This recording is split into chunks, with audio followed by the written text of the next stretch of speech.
And before we get going, here's a word about our sponsors. SDHQ Motorsports is a powerhouse 30,000 square foot facility with 45 family members reporting for duty. This single owner, single location business is based out of Gilbert, Arizona. It can handle anything from a hot rod, daily driver, pre-runner, race vehicle, half-track or Kugelwagen, or just about any other project you need help with. Their skilled staff with hundreds of years of combined experience eats, sleeps, and breathes performance. So go check them out at sdhqmotorsports.com or check them out on Insta at sdhqmotorsports.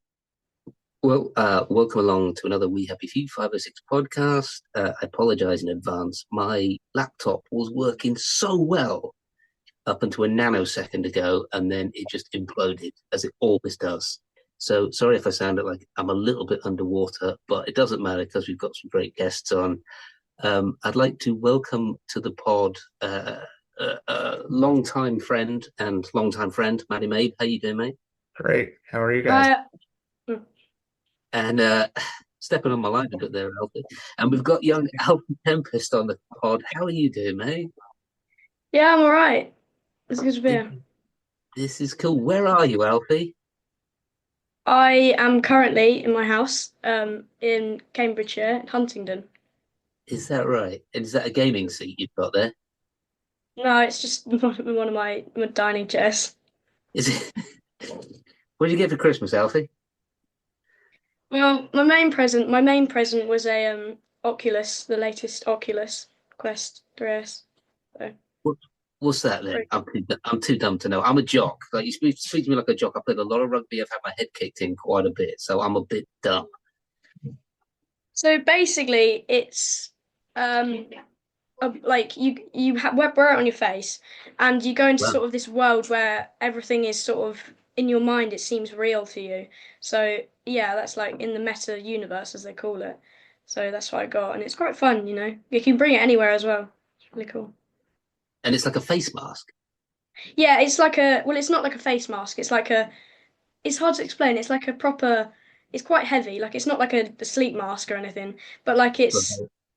it's like these like sort of goggles with like it covers over the top. But these latest ones, they have cameras on the front, so it Oh means yeah. that you can track the world around you. It's really cool. Oh my goodness, that's fantastic. Yeah. Alfie, do you mind? Do I call you Alfie or do I call you Martin? Oh no, that's just my dad's name. So yeah, I you was can call going me to say Alfie. you don't look like a Martin. I know a few Martins. You don't look like one. You look like an Alfie. Do you mind me asking how old you are, Alfie? I'm 14. You're 14. Mm. And do you mind me asking how long you've been acting for?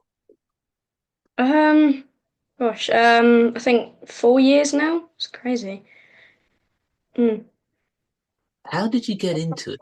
I'm sorry, I'm gonna like, so I've got a theatrical daughter. As you know, like I was an actor for years, so I know the lifestyle, but I've got a theatrical daughter who's probably going to do an Alfie Tempest. I hope. How did you get into it? Well, I sort of got it from like because my mum was a like sort of a theatre actor and my dad was a film actor. Oh, So okay. so I sort of got like some of the old jobs that they were given from them and like we sort of found the different like parts of films. And then yeah, we did the audition for Mass the Air and Yeah, I yes. wasn't even expecting to get it. Like I was just sort of doing it for the practice to understand how the industry works. And then I got it after a few recalls, after a few Zoom calls and stuff, and I was blown away because I didn't know I had this secret talent of acting. So yeah, that's sort of how the journey started. That's incredible. So how did you get the audition? Was that through your folks, or was that an agent, or Um, how did you audition? I didn't have an agent at the time, and I hadn't gone to any school or anything. Um, I don't know exactly how you find the auditions.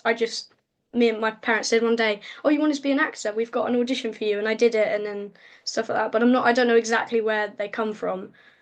Right, but I know you now didn't because want I have an agent, but you didn't want to start out on like Peppa Pig or somewhere easy. You just went straight for Spielberg. Like you just went straight yeah, for the top. I That's don't the even best know way to how I do it, did. I think. Yeah, best way to do it. And then you decided Mm. that after you'd done that, you didn't want to go back to Peppa Pig. And in fact, you worked with Ridley Scott as well. So I would consider retiring age 15 if I were you, because I think you conquered the industry completely. Yeah, it's I, crazy. I'm teasing, obviously. So what? I'll ask you quite a bit about Masters of the Air because do you know Matt Mabe who's on with us as well? Yeah, I can see him. Yeah, Yeah. I can see Do him. you know him? Do you know him online? Have you spoken to him? I think we No, I chatted haven't. briefly online once before, like right when the series came out about Mm, Sam. So yeah. I'll do the introductions. Look, see, I've got kids as well. Look at this. Look, one of my kids is passing me notes under the door as we're speaking. Thank you, baby. So Matt May runs a foundation called the 100th Bomb Group. So Yeah. he curates the history of the whole of the sort of what you see in Masters of the Air. So he is the guy to talk to if you want to know anything about, particularly the guy that you played, and then any of the Yeah. guys that were there on set as well. I'm wondering whether I could bring you in here, Maddie, because Alfie's told us about getting this audition. And the young boy Sammy is he based on a real guy, or is this like a sort of a whole bunch of guys pushed together, or was there one real? Is it a real guy that he played? Yeah, so Sammy is really meant to be Sam Hurry, who was a boy that lived right there, and the other kid that is with Alfie on there plays a kid named Billy Taylor. So in real life, Sam and Billy were best of friends, and they lived like right behind the airfield. I mean, it was right down there, right across their garden, right across the street is where they grew up. So it's kind of funny. Sam, looking back on his life, he said, he skipped school a lot to spend days at the airfield. And he said, looking back, there's like no better education than spending your days with the guys at the airfield. He said, I learned more there than I could have ever learned in a traditional school. So, yeah, so real guys and just had such an impact on their childhood, that experience. Is Sammy still alive? No, Sam sadly passed away in 2014, but it's incredible. I mean, he not only spent time at the airfield, it just left such an impact on his life that he came back and became a volunteer at the museum.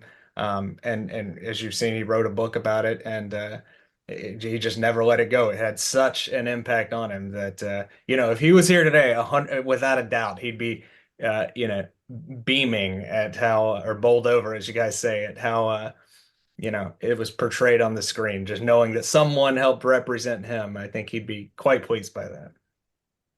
What I love about these sort of the young lads that hang out with the air crew and stuff is quite how entrepreneurial they are. Maybe Maddie as well.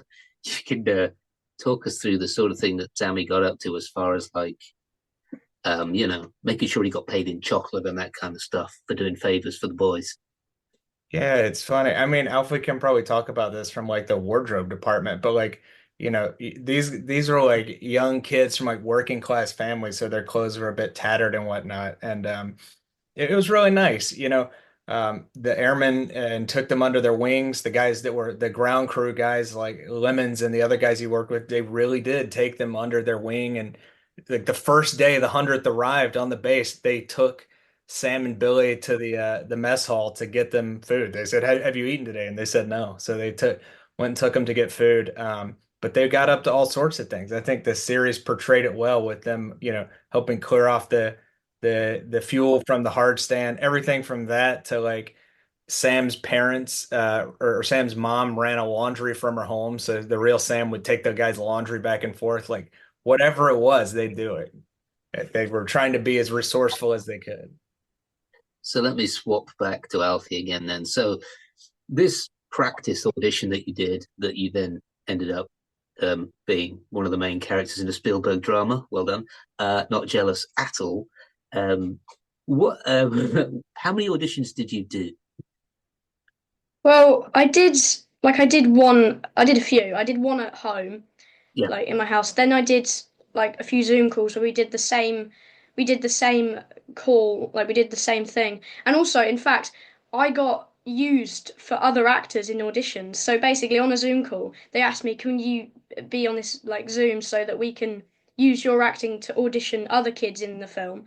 So I was just, and I thought like this is a bit weird. Like they're using me, and not that many kids get to do that until like later on, like after a few more of these different Zoom calls and doing the same script over and over again. They told me I got it. So yeah, I got used like for other auditions. It was crazy. And were you at school at the time? Yeah, I was at school. Yeah, I'm pretty sure I was at school. Yeah, so I had to come home, and I couldn't tell like anybody at my school for obvious reasons.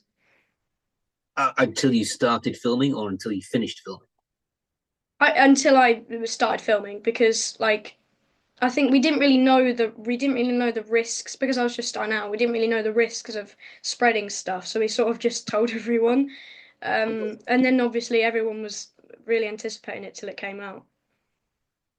And how did that go down with your friends? Some of them got jealous, like some of Yeah, them like yeah, got a bit jealous. And then some of them, yeah, they like honored me and well, not honored me, but like they were yeah, they were really friendly to me, some people about it. And then some people I sometimes I worry about people that become friends with me after I get like this Spielberg film, which I try hmm to like stay a bit grounded and pick my friends. Yeah, and I think, and we'll come back to this a bit later on, just from a fatherly point of view, because you're going to continue acting. That's going to be your career, is it? Yeah, yeah, definitely. I think yes, there'll come a time when you transition from being a child actor into being an adult actor as well, which that will be tricky. Um, Yeah, it's a bit yeah, tricky. you will need that sort of family grounding and your friends grounding that you already have. That you don't have people popping up that you think, "I'm sorry, who are you? Why are you now my best Yeah, friend? yeah. I didn't know you before." But you do seem like a very grounded young man already. Um, Yeah. so one thing that's always fascinated me about child actors, because when I started, I was actually like 22. I went off and did other things first, and then I went to drama school. When you arrive on set for the first day and you start your first scene, are you at all nervous, or is it just an extension of play that you might do at school? I'm like, especially on the first day, I was so nervous because Mm. I was just overwhelmed, like, even like with that. And because there's just so many people working on this set, and like, you don't know, like, I don't know who I'm going to meet. There were so many different surprises on set that I didn't know was going to happen. And there's so much stuff I learn about from it that, like, yeah, all that's going on sometimes does make me nervous. But then I do realize it's kind of fun sometimes just hanging around with all the actors. There's that, but never lose that sort of childlike joy of acting, of actually playing the role, because that's Mm. what will sustain you all your life. Because that's the fun part of it. That's why we do it. And like I have kids, and nobody gets more into characters, nobody gets more into games, nobody gets more into the reality of a situation than a kid does. If you've ever tried to disturb a kid playing a game, they go crazy because they're like, you're disturbing my reality. And I think that's why like child actors who start out and maintain that become absolutely brilliant. People like Christian Bale. I mean, he was just a tiny little boy when he started out as well. Mm. So that's that's my worldly advice to you, Alfie. Keep that as Like, well. Can you yeah. can you talk us through your first day on set? I can't 100% remember it, but I'm pretty Mhm. sure it was very rainy, like it was chucking it down. We had to like literally hide under the B-17s and stuff like that.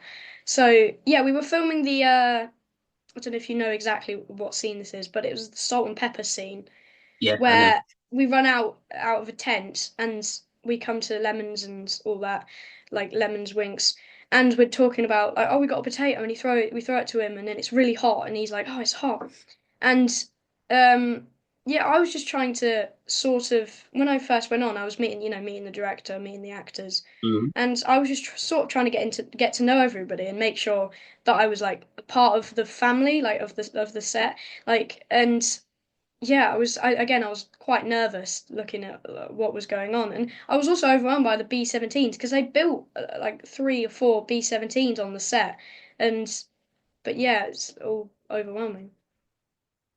Did you have any interest or knowledge in the Second World War in B-17s and American airmen and what they were doing over here and what was going on at all? Or was it all just new to you once you got on set? Well, I didn't like I liked the thought of the main thing I liked the thought of was thinking like look imagining all these different parts of the set being built. Like I didn't really have any affection to World War I and World War II. Like Mm-hmm. I wasn't like a super nerd on stuff like that. But once I got on the set, I realized that I probably would have to be a super nerd about some of the stuff and research some of it. So yeah, and I didn't really have any like affection to World War I or World War II. More of a gamer than a history nerd. I mean, I'm a complete history nerd, so you can take the mick out of me as much as you like. And as for Matt Mabe, the guy over there, he actually won America's History Nerd of the Year 3 years running. So he actually has a gold medal in his shelf behind him right there. Um, It's funny so though, like one thing on that point though, I think your knowledge of that mirrored Sam Hurry's knowledge, the real Sam Hurry's too, because he only knew something was going on because the Brits were doing construction literally in his backyard. He didn't know, and then one day everybody showed up. So like the same way you're learning about this on the job was exactly the same for him. Like every day was a new experience. It was like something they never taught in school about, something like this could happen. So it was a new experience for him as well. and how was it like being around? How much of the cast were Americans? About 50%, was it? I mean, Austin Butler, obviously, and then there's a lot of Brits in that cast because I've Yeah, interviewed yeah. a lot of them. But how was it like being around these sort of like swaggering Americans when you're a young man from Cambridge? Um, a lot of them at first I didn't really. Sometimes I didn't get used to being around adults and different like Americans. So I sometimes I just didn't understand what they were saying because I'm not used to them talking to me. So like for example, when I met Austin Butler, there was a point where because he's got that Elvis voice at the time, he had that sort of Elvis twang in his accent. Yeah. I some of the words he said, like I was like, pardon, I didn't hear that because he's like speaking very deep. So then I had to like ask again, like stuff like that. But yeah, I sort of it was sometimes difficult to understand sometimes what like especially Austin Butler was saying. But yeah, that's the only thing I had. And then, so how long were you filming for? Um, I don't really know. Maybe the whole year. Yeah, The like whole year? probably yeah, Wow. the whole year when I was filming it, which was mad now that I think about how long that was. And did you have to have tutors on? I'm going somewhere with this, by the way.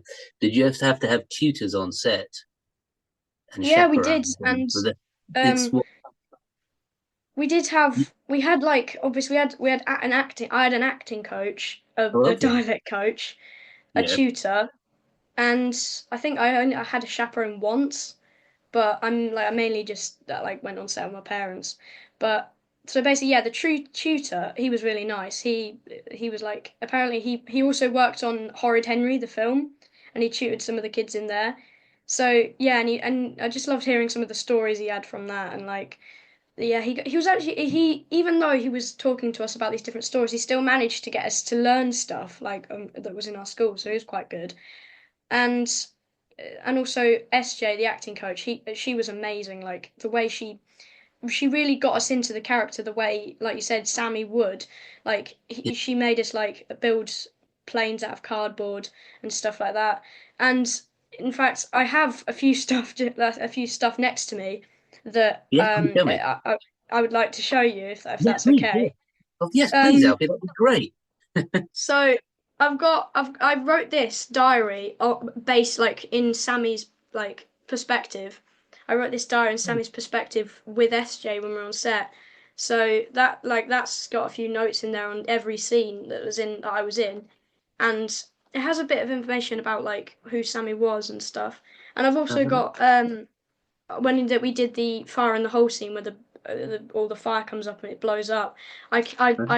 I've got some of the matches that we used. Hold on, wait, get them out of the camera. Nice So like some of one. the matches that were there. Of And course, you stole the matches. well, no, I didn't steal them necessarily. I just Liberated. I like know. ended up Good having one. them. And I also have, speaking of like the costumes and stuff, they gave me this, the costume designers. So this is something I don't think I did wear it in the film, and this is not seen on camera, but um, actually no, it is. Thanks, Mum.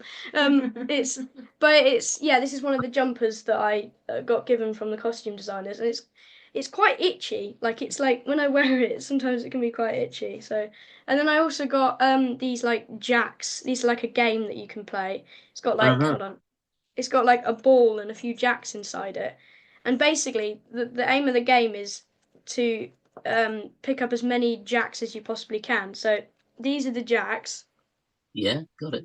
and you drop the ball. This is the ball, and you have to before it hits the ground, you have to pick up as many of the jacks and pick up the ball by the time it reaches the ground. It's really difficult actually. So yeah, that's that. And I've also got the book of Masters of the Air, so that's a plus. It's just here. There they go. Very cool. Yeah, my granddad gave me that. So yeah, that's all the stuff that I had, and all that's basically because SJ boosted my confidence in my character and really, yeah, got me involved in Sammy. Was SJ English or American? Uh, I think yeah, she was English. Yeah, she was English. Okay, so she already been brought in by production in English. Okay. Did you have anything to do with the military consultants on the show? No, I didn't. I don't think I'm not sure what that is, so I don't think I did. So the guys, many years ago, I was in a show called Band of Brothers, which is about the 101st Airborne paratroopers. And the guy that was the military consultant on that was a man called Dale Dye. And he was also the military consultant on your show, Masters of the Air. And usually anybody that I interview has an impersonation of him. You must have seen him marching around the place. Slightly terrifying man. All the cast would have been terrified of him. Did you have anything to do with Dale Dye at all? No, I don't think I did. It doesn't like the name doesn't really ring a bell, but you know, Might I it would have been suggest that cool. you keep it that way?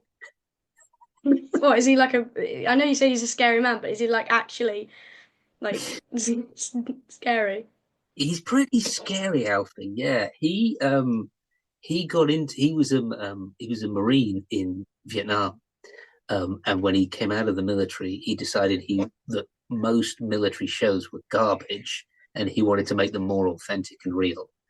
So he got himself involved in a movie called Platoon, which was made many years ago, by apparently strangulating the production. Someone in production saying, "You better hire me." And he worked on Private Ryan, he worked on Band of Brothers, and he worked on the Pacific, and then he worked on your show. And any of the cast, I'm sure you probably will see around the place in the coming years, you just ask them about Dale Dye because he would have terrified them. But I'm glad you had nothing to do with him. That's good. That's good for you. Okay. Did you, when the show came out, did you go over to Los Angeles or did you watch it back in England?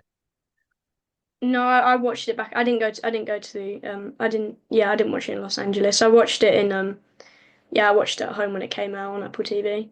Yeah, we got Apple TV when it came out. No, I finally got Apple TV. That's a good reason to get it. Yeah. And do I sense that, like, just slightly off camera to my right and then slightly behind me, is your mum there? Yeah, yeah, as my mum. Sometimes with the questions like with dates and stuff like that, my mum's just there, just like asking. And that's why I said like thank you, mum, and stuff like that. How Yeah, difficult she's. was it? How difficult was it to keep your mum away from Austin Butler? Well, luckily, there's a point where when you're on set that the people that are not on shot are like quite far away from where the people that are on shot are. So the actors, Yeah. especially Austin Butler, are quite far away from anybody else. Like so, luckily there was like a barrier between Austin Butler and my mum. I did this film once years ago in my 20s. And my co-star in it was a guy called George Asprey. He was a very good-looking English, very sort of posh English, charming guy. And my mum took a fancy to him, and it was just embarrassing. any opportunity she could grab his cheeks and plant one on him. And I was like, Mum, you can't be around him. Do you know what I mean? Like, you can't be around him. I guess it's your career. As your career goes on, Alfie, you might get a bit more and more of that of just Mum, can you just? Yeah. I tell you why I was asking about tutors as well, Alfie, as well, and just basically because for those of you who don't know, who are listening, if you're under the age of 16 as an actor, I think it's 16. Alfie, tell me if I'm wrong here now. Things might have changed. You basically still have to do your schooling whilst you're on set. So there are times when you are broken and you have to go off and do your schooling and that kind of stuff. And you're only allowed to work certain hours and that kind of stuff. And there was one actor I worked with on a show, and he's now a very, very famous actor, so I can't name him. But his mum she was quite pushy, and a bit of a dragon. And we used to play a game where we used to hide her so she couldn't get to him. So we would just invent ways to just get rid of her on the set all day. I can't tell you who it was because he's actually a really famous actor now, and he's big and strong now, but it was pretty funny at the time. Should we move on from Masters of the Air? Because after Masters of the Air, which is, oh, by the way, there's one thing I wanted to do before we move on from Masters of the Air. Matt Mabe, I want to talk to you about this as well. I'm getting a lot of noise online that Masters of the Air is going to be preview this year. Is that true? So it's going to get a much wider audience. I hope so. I know this weekend Apple TV is free for everyone, so hopefully it widens the aperture of viewership. But let's hope, because I think that's how Band of Brothers took off as well, in terms of people seeing it on the second run and when it was available to view for free. So I think this will be around for a long time to come, and hopefully spark interest amongst a lot of people. I'll tell you this story. I'll tell you so Alfie his ears can prick up on this. Band of Brothers came out in 2001, and I don't think it actually got proper traction with people till about 2009. That's when people started. It was a real slow burn, and then by about 2009, 10, like it was starting to go, and it was at that point as well that our contracts as the English actors kicked in, and you could actually get residuals. For the first 8-9 years, you got nothing because they were hoping it had gone, and then actually became really, really popular. And then finally they gave us residuals, and by that point people watching it was like, yes, fantastic. I was gonna tell Alfie one quick thing before you move on from Masters. I think one of the neat things that's come about this is interest in some of these characters. So Sam wrote a book many years ago about his time at Thorpe Abbott's, and it's out of print. But because of your portrayal, there's been so much interest in Sam's story that they're having the book reprinted. So if you if you have a chance to visit the real Thorpe Abbott's at the museum, Alfie, you can hopefully get a copy of it there. Or if you don't have a copy of Sam's book, we'll send you a copy of it, that an original copy of it for you. But they'd certainly love to have you at the museum sometime. And one of the nicest stories I wanted to share with you is one of the veteran sons. There's a guy in this series, Everett Blakely, who is played by David Shields, and Everett's son is such a fan of the series and of what you guys did that when I told him I was going to be on this with you, he said, please pass on his thanks, because he met Sam many years ago and it meant so much to him to know that you guys were helping represent that story. So yeah, thank you from the guys at the 100th. Oh, that's crazy. Thank you so much. That means a lot. And yeah, maybe we'll drop by at the museum because that sounds fun. And also, yeah, the book, I think I'd like to take a look at that as well. So we'll get that too for sure.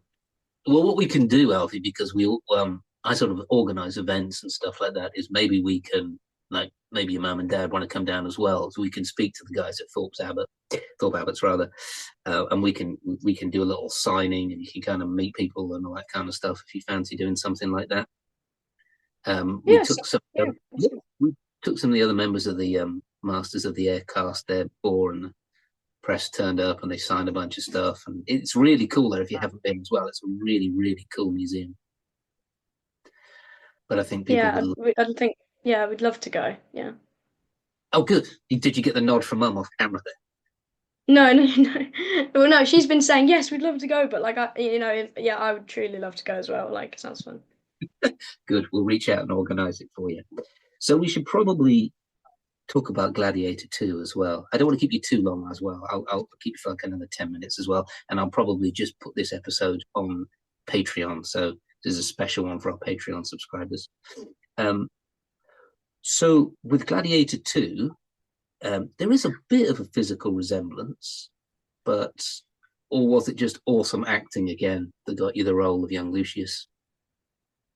Well, I think there's a few bits that obviously got me the role of Lucius, but I think like obviously because of my acting, but like I think the main reason was probably because one because of my CV with Mass of the Air, two Yeah. because like yeah my acting, but also there when we did the audition, my dad one when we were filming it, one of the takes that we did, he said we've got to make you cry, we've got to show Ridley Scott that you like are gonna get this role.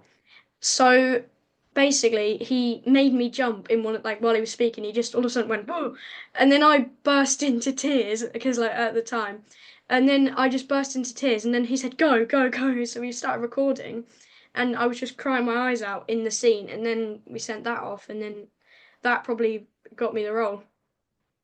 Wow, good job, Dad. I know it was crazy how I did it. I didn't like when I after we filmed it. After we filmed it, and I got the role.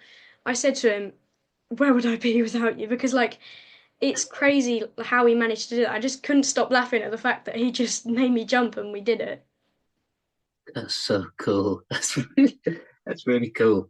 How was and how was Ridley Scott? Because we're talking about an icon of the cinema now. I mean, it's the guy that did Alien and so many other great films. Did you have a lot of interaction?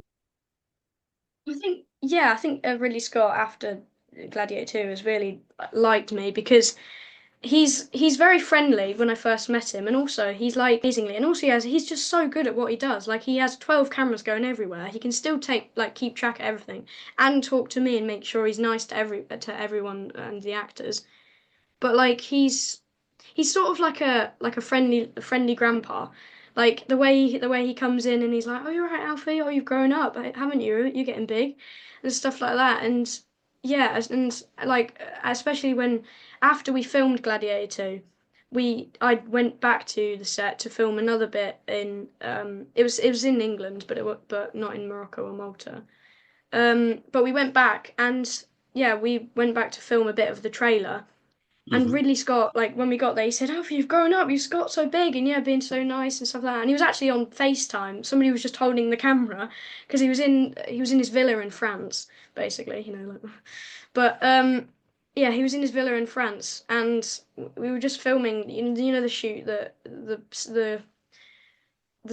like the take where basically I'm leaning over, looking at uh, Maximus Decimus Meridius, we took that. Sorry, I'm a bit stuttery.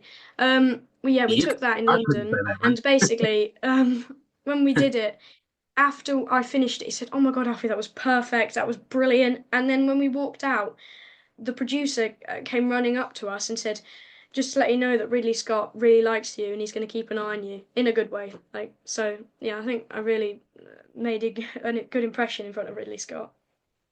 Whoa, that's pretty good. Good to have Ridley Scott in your corner, don't you think? Mhm. Yeah, it's crazy. I mean, I'm I'm just waiting for like I don't know Gladiator 3 and like something to come up where Ridley Scott's going to look at me and go, "He was brilliant in the last one. We're going to have him again." So hopefully. That's so cool. Um, who else made an impression on you in that movie? What are the other actors did you interact with? Well, I never did a scene with Paul Mescal for obvious reasons because he's the older version of me. But A I bit did older do a than you, yeah. scene with Connie Nielsen and Pedro Pascal, which was really fun. Because I mean, they were just really good actors, and they were telling me, different tips and stuff, like how to cry and stuff like that. They were telling me like breathe in and out and yawn and stuff like that. And they were really good at helping me. They were really nice and stuff like that. Pedro was the. It's weird with Pedro because like he's really, he's really serious and that Roman soldier on camera. But as soon as when the camera cuts, he's like his voice lightens up a bit, and he's so friendly and stuff like that. And Connie as well. Like they're really lovely and nice. She terrifies me. I don't know why. Is it because she always plays terrifying characters? Yeah, like Pedro Pascal. He always plays like these sort of well, not terrifying, but like intimidating characters, I think. And but then yeah, like I never really experienced Pedro Pascal like before Gladiator 2, obviously. So I hadn't really expect. I was surprised when we like cut camera and I saw him. He was just really friendly. So, you know, yeah. Fantastic. And where was the premiere for that? That was in London Odeon, but I didn't go to it because I was not 15. Like, because I was 14, which, So Wait, that wasn't too long the ago. film was rated 15? Yeah, yeah, so I couldn't go. Oh, come on, they Yeah. couldn't have made an exception for you. Yeah, I missed out to see the King. It was crazy. I could have seen the King and everything. What? It's not like you didn't know what was going to happen. You were in it, honestly. Yeah, well, I suppose you can't have two Luciuses in one room. Well, exactly. I reckon. I reckon the I older did Lucius meet was Paul jealous Mescal of you. You got elbowed out. The older Lucius was Yeah, jealous of yeah. you, stealing his I thunder. That's what it was, mate. I did meet Paul Mescal though, he was really nice as well. Like obviously with his Irish accent, talking to me and stuff like that, and talking to me about. He was actually telling me secrets about Gladiator 2 and telling me the storyline and stuff. Yeah, Okay, so so that was pretty cool. he can't keep it to I met himself. him in the hotel, and also this is a funny story. I wanted Do to it. meet Paul Mescal, and like I was going to go over to him, but his PA stopped me immediately and said, "No, so hang on, this is Paul Mescal. He's the lead role. You can't just walk up to him." And I said, "Well, can we just like maybe go tomorrow and just see him?" He said, "No, we have to plan this. We have to plan this for like a." It was like a meeting. It was like I just wanted to say hi to him, just quickly, just go, "You're right, I'm young Lucius." But no, we had to plan the entire thing. So yeah, then when we were on the day, there was nobody in the hotel, like in the area where we were. It was Right. just dead because we had to wait like hours until there was nobody there. And when there wasn't, Paul Mescal, his bodyguard, and his PA came walking out through the alleyway where all the hotel rooms are. And I was just in shock because Paul Mescal was right there, and yeah, it was really nice, and we had a good conversation and stuff like that. My mum was with me, and yeah. Very, very cool. Very, very cool. And so I'll ask you one more question and then I'll let you go. It might go into another question. So, other than being a sort of top level gamer, what other skills do you? I ask this because I always ask this. What I do is I ask people who've come on the show, they tend to be a lot older than you, what they could have nearly been. So, you get some actors who could nearly have actually been a fireman, or they could nearly have done this, or they could nearly have done this. Like, if you just suddenly lost interest in acting, not that people are going to lose interest in you as Ridley Scott's got you on FaceTime, but if you lost interest in acting completely, what else would you do? What's your like secret skill other than that? Well, I try not to think about stuff like that because, well, if I was going to obviously not do acting, I would be an architect. But I Oh, think okay. when there was this small little part I did in a series called Bodies with Stephen Yeah. Graham. Oh, Yes, I know. when I first yeah, I've seen it. When I first met Stephen Graham, um, I was in the trailer of Makeup, and he came in and when we had a conversation about like stuff like that, about what he was doing and what the scene was, um, he said to me when I talked about like what I would do if I wasn't an actor, and we were talking about it for a while, and he said at the end of the conversation, he said, Alfie, don't focus too much on plan B, otherwise you'll forget about plan A. And that line has just stuck with me. So I try not to think about anything other from my acting career. So ever since I've just focused as much of my confidence and put all my passion into acting. But anyway, yeah, if I wasn't an actor, I'd probably be architect. Excellent. And so when you were saying that you couldn't understand some of the Americans because of the odd way in which people like Matt Mabe speak, could you definitely understand what Stephen Graham was saying? I think well, yeah, I could understand what he was saying because, you know, he's a bit like, I don't know. He was quite clearer. Like when I say I don't understand sometimes the Americans when I first met like Americans, I can understand them now sometimes. But when I first met Austin Butler, obviously, yeah, he Austin. I meant like only Austin Butler because Austin Butler, obviously, he has that Elvis accent. So some of his words turn out like like, and it just sounds like a murmur, like a little. Like, so basically, but yeah, I think Stephen Graham, he was okay. I could understand him quite well, and I can understand Matt like perfectly fine now because obviously I've had that experience. Oh yes, Matt's got a lovely voice. We had. Have you seen the show SAS Rogue Heroes? No, I haven't. No. We had one of the cast members on that. He's a really cool guy. His name's Bobby Schofield, and he has got the strongest Liverpool accent. It's brilliant, and I really enjoyed interviewing him. And I still chat with him now. He's a lovely guy. But because our listenership is from all around Europe, because we do a lot of tours in like France, Belgium, and Germany, I did get a lot of people writing in saying I had no idea what he was saying. Can we get some subtitles, please? But he's a lovely, lovely man. Anyway, listen, Alfie, I'm going to let you go because I've had you on fairly late. Okay. Is it school tomorrow? Yeah, it is. Yeah. Is it? Oh man, we don't get a day off. I think my daughter's got a day off. They don't have any of those teacher reset days or anything on the Monday. Oh, that's terrible. No, I don't. They don't give you an extra day off being a film star. No. I mean, no, I wish I had a day off, but I still I sort of want to go to school as well because sometimes I think I want to go to school because I don't want I want to like not miss anything, but I also want a break, if that makes sense. Like, yeah, I want a break, but I also don't want to miss anything in school. Break from your parents, totally get it. Hi, Mum. Well, listen, thank you so much for letting me come on, Mum. By the way, well, listen, good. Hope to meet you soon. Well, listen, I'm going to let you go now, Alfie, and I'll let Maddie go as well. Okay. Maddie, thank you so much for coming on as ever. And Thanks. we'll put this episode out on Patreon, but we'll send you a link, okay, Alfie, and you can have a listen to it. Okay. And we'll send you Sam's book as well. Yeah, we'll send you Sam's book, and we'll get you down to Thorpe Alberts for a signing. Great. Sound good? Thank you. Yep, sounds good. Thank you so much for booking All right, everything. Thank you so much. It was a pleasure talking to you. Wait, bye-bye. Bye. Thank you. See you. Bye. What a great kid, man. I agree. He's a nice guy. What a great. Have you spoken to him before?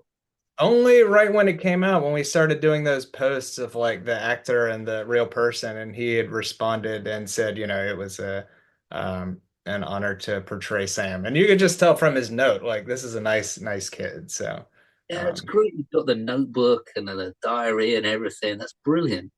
And I think, you can relate to this because it happened to you so many years ago. Like 10 years from now, when more people have seen this series, like he was a part of something that will live on forever. He played a real person who had a real impact. So that's something you'll carry with you forever.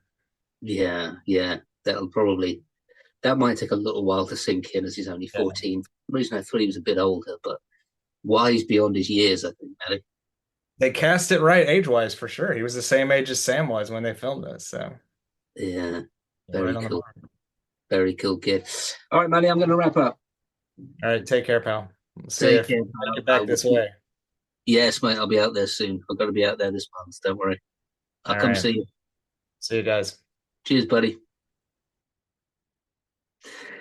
Well, thanks very much. That was a very cool interview with a very smart and charming young man. As ever, with the Masters of the Air cast, they're always smart and charming, and the younger they are, the smarter and more charming they are. I'm sure he's going to have a fantastic career. Very cool kid. All right, well, next week we'll have Dougie back, I hope. I'm not entirely sure where he is. Somewhere on a plane, I think. But anyway, thanks for listening, and I will catch you next week. Cheers, guys.